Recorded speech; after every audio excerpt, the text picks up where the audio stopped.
तो केवल अपना दुख ही दुख रोता है, केवल दुख ही दुख रोता है। लेकिन जानते हो भगवान से और गुरु से कुछ छुपा नहीं होता, वो सब जानते हैं कि तुम्हें कितना दुख है कितना सुख है। लेकिन मैंने जो अनुभव किया है मैं बता रहा हूँ कि लोगों का स्वभाव बन गया है, जब मंदिर में जाते हैं तो रोना प्रारंभ कर देते हैं कि प्रभु ये दुख है वो दुख है। लेकिन याद रखना रोना नहीं, अगर रोना है, अगर दुख बताना है तो सुख भी बताइए कि ठाकुर जी मेरे पास इतने फ्लैट हैं, इतने मकान है मेरे, इतनी गाड़ी है, लेकिन लोग दुख रोते हैं कि मेरे पास ये नहीं है, क्योंकि भगवान तो सुख और दुख सब जानते हैं कितना तुम्हारे पास क्या है। क्योंकि महाराज दशरथ जब गए तो नीचे दुख सुख सब गुर ही सुना, चरण लाग कर बिनहि विशाला, चरण लाग कर बिनहि विशाला। दुख सुख सब सुनाया महाराज, जब दुख भी सुनाया और सुख भी सुनाया, दुख सुख दोनों सुनाए। तो गुरु जी से कहा गुरुदेव चौथापन आ गया है लेकिन अभी तक कोई पुत्र नहीं हुआ। जरा आप लोग गौर से सुनिए, चौथापन जानते हो? चौथापन 4 अवस्थाएं होती हैं, 4 अवस्थाएं होती है, 4 आश्रम होते हैं, ब्रह्मचर्य, गृहस्थ, वानप्रस्थ और सन्यास। चौथापन आ गया, बुढ़ापा आ गया, लेकिन अभी तक कोई पुत्र नहीं हुआ है। तो जानते हो जब गुरु के चरणों में सर रखा तो गुरु जी ने आशीर्वाद दे दिया। क्या? इधर हो धीर हुई है सुतचारी, त्रिभुवन विदित जगत बेहारी, धीर हुई है सुतचारी, त्रिभुवन विदित बेहारी, धीरे हुई है सुतचारी, त्रिभुवन विदित भगत बेहारी, धीरे हुई है सुतचारी, त्रिभुवन विदित भगत बेहारी।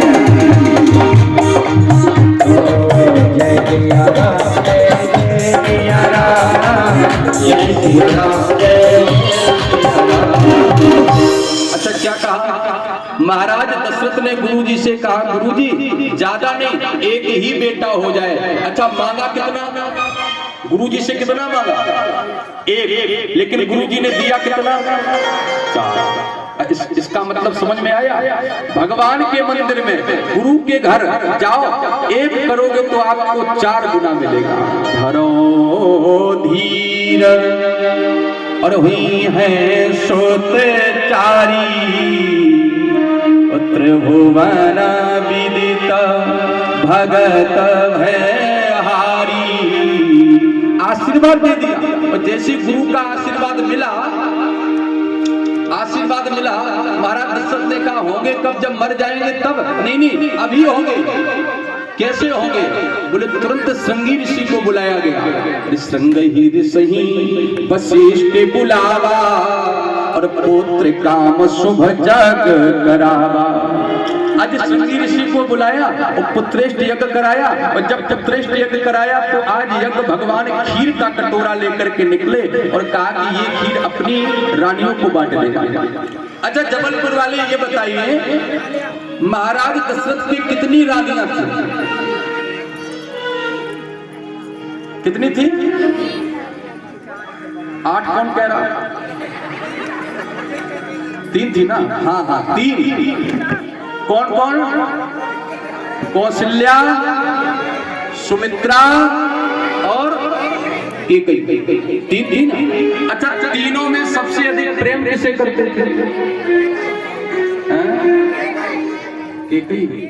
बड़े होशियार होते हैं, चकाचक। अब तुम्हें बताओ सब पहले से पता है तो हम काहे को कथा सुनाए? तुम तो आगे से आगे बता रहे तो फिर हमें तो क्या सुनाए? जब सुनाई देते फिर 3 रानी। आज देखो खीर का बंटवारा कैसे किया, खीर को कैसे बांटा। पढ़िए चौपाई, रामचरितमानस की चौपाई को पढ़िए।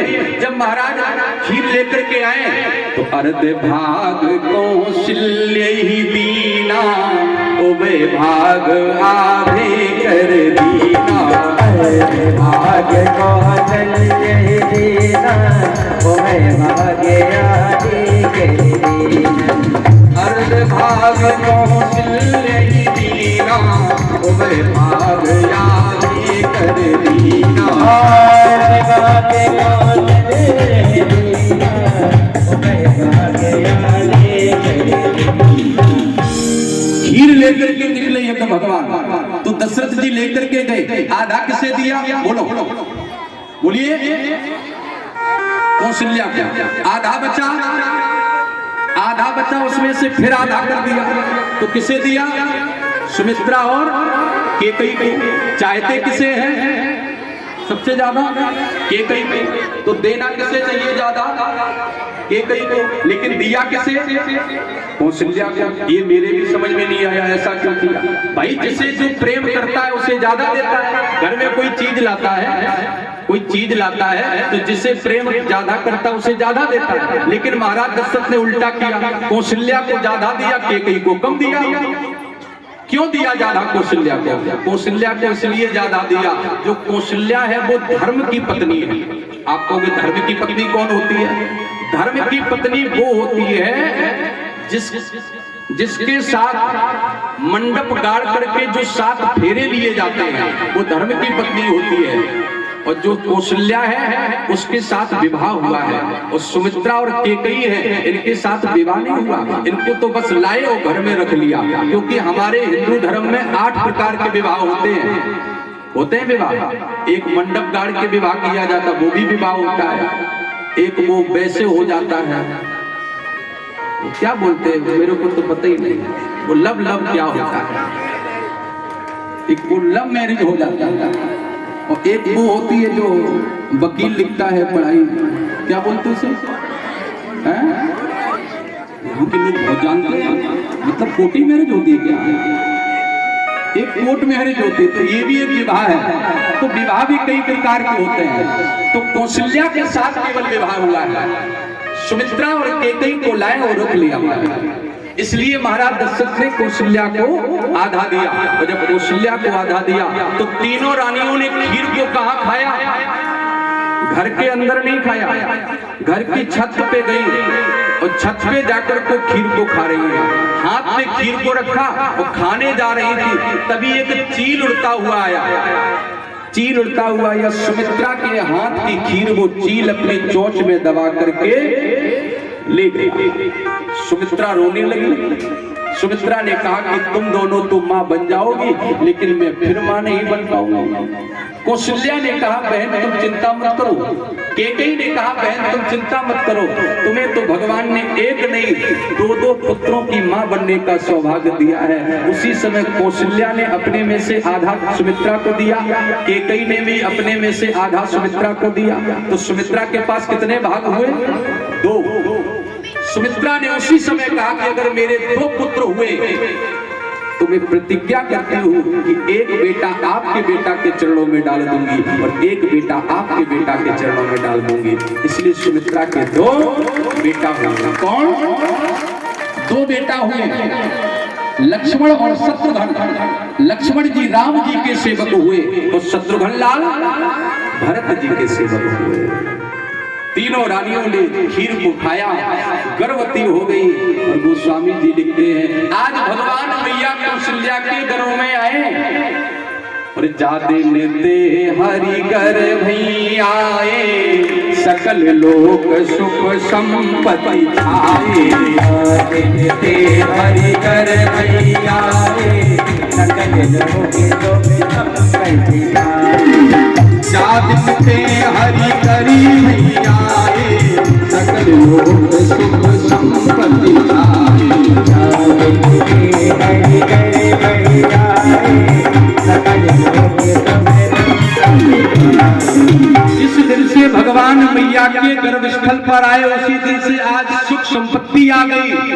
पता है जबलपुर वाली आपको पता है जहाँ भगवान होते वहाँ सुख और संपत्ति आ जाती है। सच बताना आज चौथा दिन है।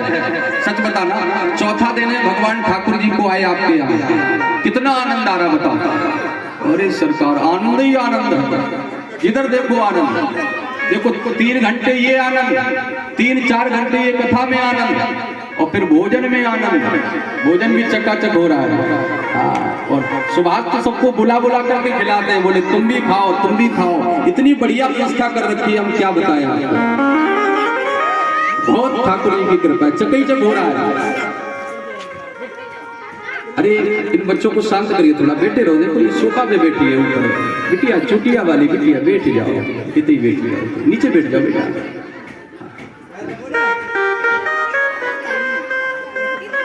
भगवान मैया के गर्भस्थल पर आए, जा दिन ते हरि गर्भी आए, सकल लोक सुख संपत्ति छाए। आज आनंद ही आनंद है, लेकिन अब वही समय आने जा रहा है, भगवान का प्रकट होने वाला है, राम जी का। अब हम ये पूछेंगे आप लोगों से, अभी तक मैंने 4 दिन से कुछ नहीं पूछा, लेकिन आज पूछेंगे। जरा हम ये पूछेंगे, भगवान आप लोगों को, जैसे मैंने सुना है जबलपुर में बहुत सारी कथाएं होती रहती हैं, तो होती रहती तो आपको फिर आता भी होगा बहुत कुछ। तो ये पूछेंगे भगवान राम किस महीने में आए हैं? बोलो। चैत। हाँ, चैत के महीने में आने वाला है अभी आना। चलो ये तो मान लिया। किस पक्ष में आए? एक महीने में 2 पक्ष होती है, एक शुक्ल पक्ष और एक कृष्ण पक्ष। कब आए? शुक्ल पक्ष। चलो ये भी मान लिया। किस तिथि को आए? 10वीं को कौन बता रहा? 9वीं को आए ना, 9वीं को। हाँ। और कितने बजे आए? ये भी तो बताओ। 12 बजे आए ना, दिन के मध्य में आए। देखो चौपाई लिखते हैं गोस्वामी जी, भगवान आने वाले हैं और बड़ा आनंद है। क्या? अरे 9वीं तिथि मधुमास पुनीता, शुक्ल पक्ष अवजित हरि गीता।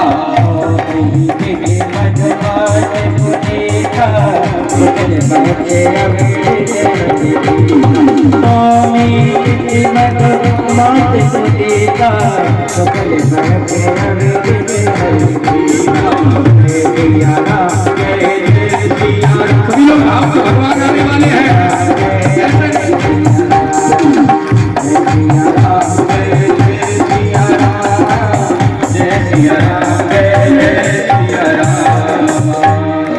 अब बड़े आनंद में हो जाओ, क्योंकि भगवान राम आने वाले हैं और थोड़ी देर बाद कन्हैया आएंगे। तो भगवान आने वाले हैं। 9वीं तिथि मधुमास पुनीता, शुक्ल पक्ष अवजित हरि हरिता।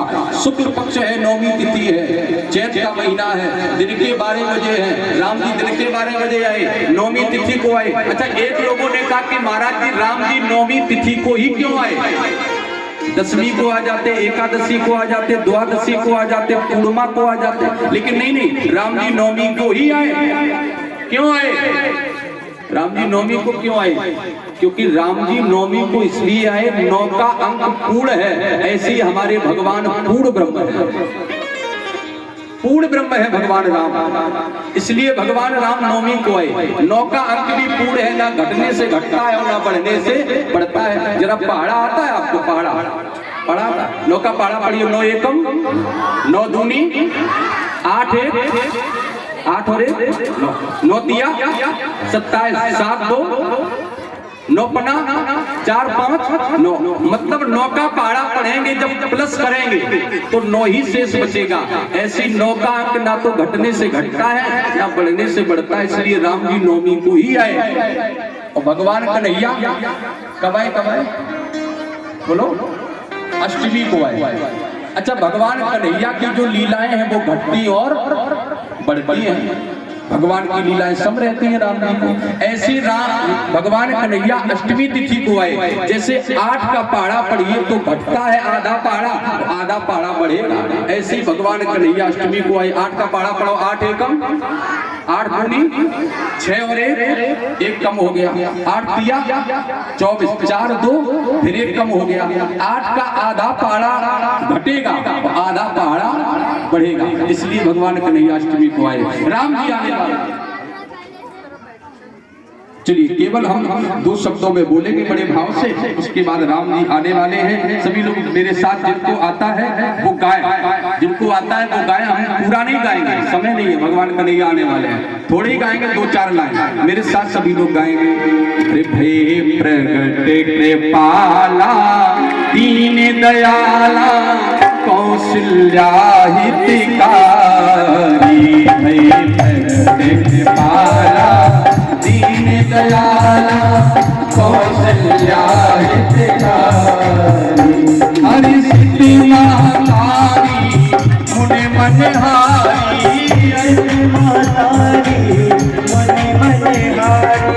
अद्भुत रूप विचारी, लोचन जग रामा धन धन श्यामा, निज आयुध भुज धारी, भूषण वनमाला नयन विशाला, शोभा सिंधु फरारी, कहीं तुझ करी चोरी अस्तुत चोरी, कर चोरी अस्तुत चोरी, करो अनंता माया ज्ञाना लोक यमाना, वेद पुराण भगवंता, सब गुण सागर, जय गावै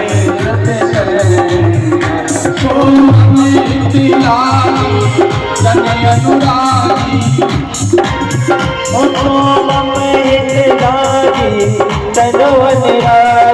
भयो प्रगट श्री गाया निर्मित माया, रोग रोग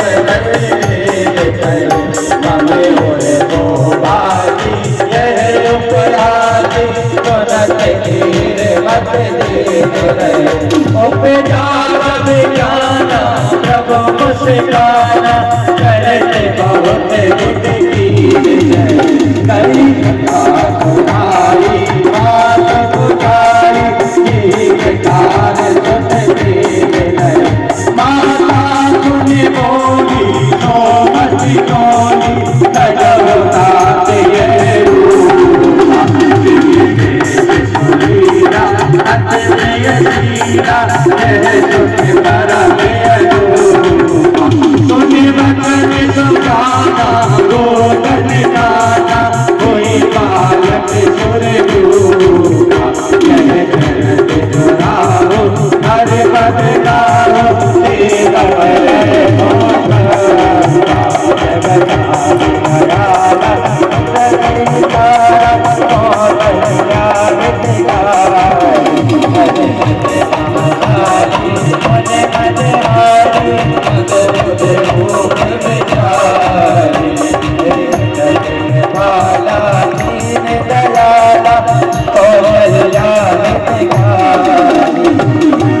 राजा रामचंद्र की जय हो, बोलो अयोध्या धाम की जय हो।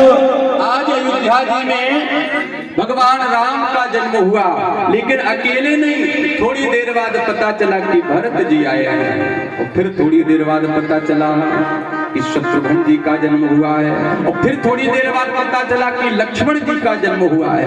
अच्छा एक चीज बताओ, चारों भाइयों में सबसे छोटा कौन है? कौन है? लक्ष्मण जी है या शत्रुघ्न जी है? शत्रुघ्न ना, सबसे छोटे लक्ष्मण जी हैं। अब आप कहोगे महाराज जी आप नई बात बता रहे, सब लोग कहते हैं कि सबसे छोटे शत्रुघ्न है, लेकिन नहीं, लक्ष्मण जी हैं सबसे छोटे।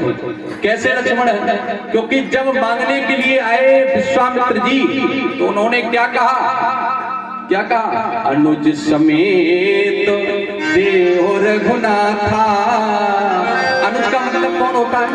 अनुज का मतलब छोटा होता है, तो इसलिए लक्ष्मण जी को ही साथ में छोड़ा। चलो ये भी छोड़ो, जब गुरु वशिष्ठ ने नामकरण संस्कार किए, तो पहले राम का, फिर भरत का, फिर शत्रुघ्न का, बाद में लक्ष्मण जी का किया। और जो सबसे छोटा होता है उसका नामकरण सबसे बाद में होता है। तो यहाँ भी सिद्ध होता है कि लक्ष्मण जी सबसे छोटे हैं। तो लक्ष्मण जी सबसे छोटे हैं चारों भाइयों में। अनुज, आज चारों भाइयों का जन्म हुआ। बड़े आनंद के साथ अयोध्या में बधाइयां गाई जा रही हैं और सारे अयोध्या के लोग नृत्य कर रहे हैं। चार पुत्र हुए हैं, आनंद हो रहा है, सब अयोध्या में नृत्य कर रहे हैं। अब हम ज्यादा नहीं, भगवान कन्हैया आएंगे तब सब लोग नाचेंगे, लेकिन 2-4-6 लोग तो खड़ी हो जाओ ना। राम जी को बुरा लगेगा कि मेरा जन्म हुआ कोई नाचा नहीं। तो जब कन्हैया आएगा तो पूरा पंडाल चकाचक नाचेगा, लेकिन अभी केवल 2-4 लोग खड़ी हो जाओ मस्ती में, राम जी का जन्म हुआ है, भाई बर्थडे में नाचा जाता है। तो सभी लोग मेरे साथ बोलेंगे बड़े भाव से, राम जी का जन्म हुआ कहाँ? अयोध्या में। बोलिए। हो प्रगटे हैं चारों भैया, अवध में बाजे बतिया। प्रगटे हैं चारों भैया, अवध में बाजे बतिया।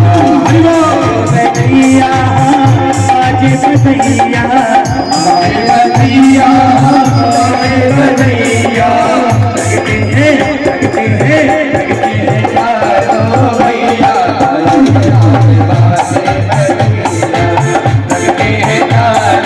भैया,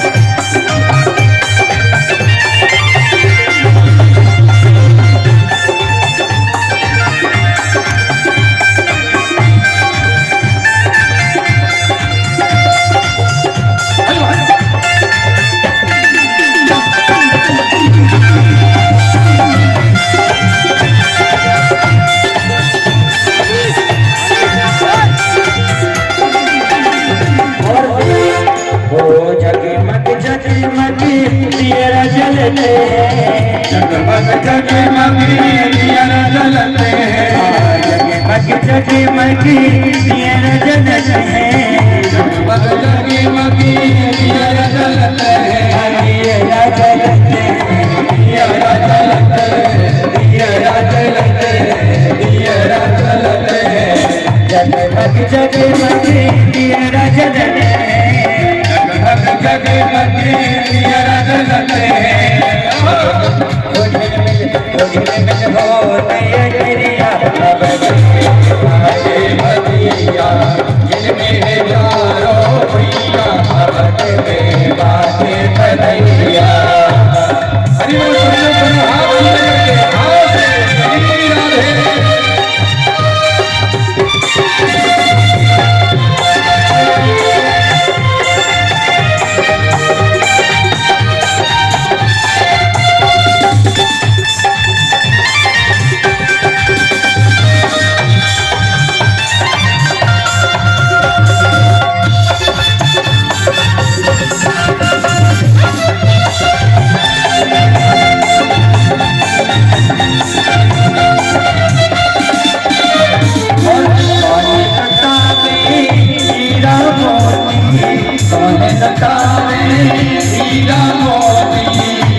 लुटावे हो हीरा मोती मैया लुटावे राजे बबैया मैया लुटावे रुपैया राजे बबैया जननी चारो मैया राजे बबैया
महाराज की जय जय श्री राधे। अब सभी लोग बैठ जाएं, कृष्ण जन्म की ओर चलेंगे। अब हम कृष्ण जन्म में सबको नचा देंगे, बिल्कुल पूरा पंडाल घूमेगा बड़े भाव से।